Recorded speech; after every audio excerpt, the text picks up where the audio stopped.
നിയമസഭാ തെരഞ്ഞെടുപ്പിന് കളമൊരുങ്ങാൻ ഇനിയും മാസങ്ങൾ ബാക്കിയുണ്ടെങ്കിലും രാഷ്ട്രീയ പരീക്ഷണങ്ങളുടെ സ്ഥിരാകേന്ദ്രമായ പാലക്കാട് ഇപ്പോൾ തന്നെ വാർത്തകളിൽ നിറയുകയാണ്. വരാനിരിക്കുന്ന തെരഞ്ഞെടുപ്പിൽ പാലക്കാട് മണ്ഡലം തിരിച്ചുപിടിക്കാൻ അത്യന്തം ഗ്ലാമറസ് ആയ ഒരു സ്ഥാനാർത്ഥി പട്ടികയാണ് BJP അണിയറയിൽ തയ്യാറാകുന്നത്. ഇതിൽ ഏറ്റവും ശ്രദ്ധേയമായ പേര് മലയാള സിനിമയിലെ യുവതാരം ഉണ്ണി മുകുന്ദന്റേതാണ്. പാലക്കാട്ടെ BJP ക്യാമ്പുകളിൽ നിന്നും പുറത്തുവരുന്ന പ്രാഥമിക വിവരങ്ങൾ അനുസരിച്ച് ഉണ്ണി മുകുന്ദനെ സ്ഥാനാർത്ഥിയാക്കിയാൽ മണ്ഡലത്തിൽ വലിയ മുന്നേറ്റം നടത്താൻ സാധിക്കുമെന്നാണ് പാർട്ടിയുടെ ആന്തരിക വിലയിരുത്തൽ. സിനിമയിലെ മാളികപ്പുറം പോലുള്ള വൻ വിജയങ്ങളും ഉണ്ണി മുകുന്ദൻ ഉയർത്തിപ്പിടിക്കുന്ന ദേശീയത അധിഷ്ഠിതമായ നിലപാടുകളും യുവാക്കൾക്കിടയിലുള്ള അദ്ദേഹത്തിന്റെ സ്വാധീനവും വോട്ടാക്കി മാറ്റാനാണ് BJP ലക്ഷ്യമിടുന്നത്. പാലക്കാട് നഗരസഭയിൽ BJPക്ക് ഭരണമുണ്ടെന്നതും കഴിഞ്ഞ നിയമസഭാ തെരഞ്ഞെടുപ്പിൽ പാർട്ടി കാഴ്ചവെച്ച മികച്ച പ്രകടനം കണക്കിലെടുക്കുമ്പോൾ ഉണ്ണി മുകുന്ദനെ പോലുള്ള ഒരു ക്രൗഡ് പുള്ളറെ ഇറക്കുന്നത് വിജയസാധ്യത വർദ്ധിപ്പിക്കുമെന്ന് പാർട്ടി നേതൃത്വം വിശ്വസിക്കുന്നു. എന്നാൽ ഉണ്ണി മുകുന്ദന്റെ പേര് മാത്രമല്ല ചർച്ചകളിൽ ഉള്ളത്. BJP സംസ്ഥാന അധ്യക്ഷൻ K. സുരേന്ദ്രൻ, പാലക്കാട് BJP ജില്ലാ പ്രസിഡന്റ് പ്രശാന്ത് ശിവൻ, സംസ്ഥാന ട്രഷറർ അഡ്വക്കേറ്റ് E. കൃഷ്ണദാസ് എന്നിവരുടെ പേരുകളും സജീവമായി തന്നെ പരിഗണിക്കപ്പെടുന്നുണ്ട്. പാലക്കാട് നഗരത്തിന്റെ രാഷ്ട്രീയ നാടിമിടിപ്പ് അറിയുന്ന പ്രശാന്ത് ശിവനും കൃഷ്ണദാസും ദീർഘകാലമായി ഈ മേഖലയിൽ പാർട്ടിയെ നയിക്കുന്നവരാണ്. സംസ്ഥാന അധ്യക്ഷൻ K. സുരേന്ദ്രൻ നേരിട്ട് പാലക്കാട് മത്സരത്തിൽ ഇറങ്ങിയാൽ അത് പ്രവർത്തകർക്ക് വലിയ ആവേശം നൽകുമെന്നും ഒരു വിഭാഗം കരുതുന്നു. എന്നാൽ ഒരു സെലിബ്രിറ്റി സ്ഥാനാർത്ഥി എന്ന നിലയിൽ ഉണ്ണി മുകുന്ദന് ലഭിക്കുന്ന സ്വീകാര്യത മറ്റാർക്കും ലഭിക്കില്ലെന്ന വാദത്തിനാണ് നിലവിൽ മുൻതൂക്കം കൂടുതലുള്ളത്. അതേസമയം പാലക്കാട് മണ്ഡലത്തെ കുറിച്ച് ചർച്ച ചെയ്യുമ്പോൾ ഒഴിച്ചുകൂടാനാവാത്ത പേരാണ് ശോഭ സുരേന്ദ്രന്റേത്.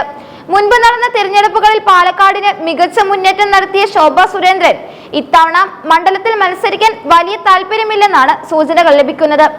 ആലപ്പുഴയിലോ അല്ലെങ്കിൽ തിരുവനന്തപുരത്ത് ഏതെങ്കിലും മണ്ഡലങ്ങളിലോ മത്സരിക്കാനാണ് ശോഭ താല്പര്യപ്പെടുന്നത് എന്നാണ് റിപ്പോർട്ടുകൾ നൽകുന്നത്.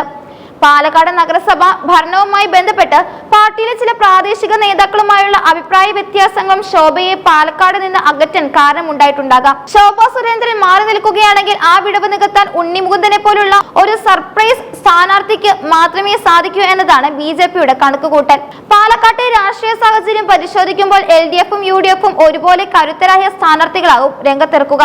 അതുകൊണ്ട് തന്നെ വെറും രാഷ്ട്രീയ പോരാട്ടത്തിനപ്പുറം ഒരു തരംഗം സൃഷ്ടിക്കാൻ കഴിയുന്ന വ്യക്തിയെ BJPക്ക് ആവശ്യമാണ്. സിനിമയിൽ എന്ന പോലെ രാഷ്ട്രീയത്തിലും മസിൽ പവർ തെളിയിക്കാൻ ഉണ്ണി മുകുന്ദന് സാധിക്കുമോ എന്നാണ് ഇപ്പോൾ കേരളം ഉറ്റുനോക്കുന്നത്. ഇതിനോടകം തന്നെ സിനിമയിൽ നിന്നും സുരേഷ് ഗോപിയെ പോലുള്ള പ്രമുഖർ രാഷ്ട്രീയത്തിൽ തങ്ങളുടെ സാന്നിധ്യം ഉറപ്പിച്ചു കഴിഞ്ഞു. തൃശൂരിൽ സുരേഷ് ഗോപി നേടിയ വിജയം ഉണ്ണി മുകുന്ദന്റെ കാര്യത്തിലും ആവർത്തിക്കാനാകുമെന്ന ശുഭാപ്തി വിശ്വാസം ഒരു വിഭാഗം BJP പ്രവർത്തകർക്കുണ്ട്. ഇതിനായി ഉണ്ണി മുകുന്ദനുമായി പാർട്ടി ഉന്നത നേതൃത്വ ചർച്ചകൾ നടത്തിയതായും സൂചനകളുണ്ട്. സ്ഥാനാർത്ഥി നിർണയത്തിന്റെ ആദ്യഘട്ട ചർച്ചകൾ മാത്രമേ ഇപ്പോൾ നടന്നിട്ടുള്ളൂ എങ്കിലും പാലക്കാട് ഇത്തവണ ഒരു കനത്ത ത്രികോണ മത്സരത്തിന് സാക്ഷ്യം വഹിക്കുമെന്നതും ഉറപ്പാണ്.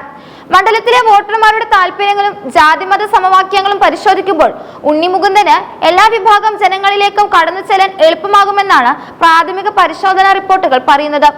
എന്നാൽ രാഷ്ട്രീയ പാരമ്പര്യമുള്ള നേതാക്കളെ മാറ്റി നിർത്തി ഒരു സിനിമാ താരത്തിന് സീറ്റ് നൽകുന്നതിനെതിരെ പാർട്ടിയിലെ ഒരു വിഭാഗം എതിർപ്പ് പ്രകടിപ്പിക്കാനും സാധ്യതയുണ്ട്.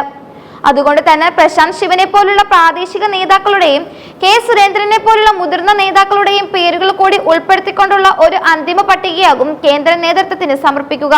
വരും ദിവസങ്ങളിൽ ഉണ്ണി മുകുന്ദൻ തന്റെ രാഷ്ട്രീയ പ്രവേശനത്തെക്കുറിച്ച് കൂടുതൽ വ്യക്തത നൽകുമെന്നാണ് ആരാധകരും രാഷ്ട്രീയ ലോകവും പ്രതീക്ഷിക്കുന്നത്.